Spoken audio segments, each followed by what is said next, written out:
Hi guys, మామిడి తోటలో కోతులు వచ్చి పంటను మొత్తం సర్వనాశనం చేస్తున్నాయి. కోతులు వస్తున్నాయని చెప్పేసి తోటలోకి వెళ్ళిన రోజు కోతులు కనపడట్లేదు. మనం ఏ రోజు అయితే రావట్లేదు ఆ రోజు కోతులు వచ్చి మొత్తం కొబ్బరికాయలన్నీ తెంపుకొని ఇలా నీళ్లు తాగి కింద పడిచేస్తున్నాయి. ముద్ర కొబ్బరికాయలు ఏమీ చేయట్లేదు. లేత కొబ్బరికాయలు ముచ్చికి దగ్గర నుంచి ఇలాగ పీచి అంతా లాగేసి కన్నం పెట్టుకొని నీళ్లు తాగుతున్నాయి.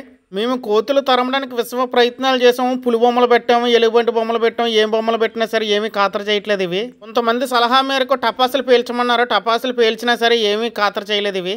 కొన్ని కోతులు అయితే మరీ వైల్డ్గా బిహేవ్ చేస్తున్నాయి. ఆ టైంలో మన చేతిలో కర్ర కానీ రాయి కానీ లేకపోతే మన మీదకి ఎగబడుతున్నాయి. మా మామిడి తోటలో గొట్టువారంటే కొబ్బరి మొక్కలు నాటుకున్నాం. ప్రతి మొక్క దగ్గర కూడా కోతులు ఈ విధంగా తెంపేసి నీళ్ళు తాగి కింద పడిచేసాయి. ఈ కోతులు 1-2 రావట్లేదు, గుంపులు గుంపులుగా వస్తున్నాయి. ఒక్కసారి వచ్చాయంటే 200 నుంచి 500 కోతుల వరకు ఉంటున్నాయి. ఇట్లో పెద్ద సైజు కోతులు ఉంటాయి, అవి మరీ దారుణం. మనం ఎంత బెదిరించినా బెదరట్లేదు అసలు.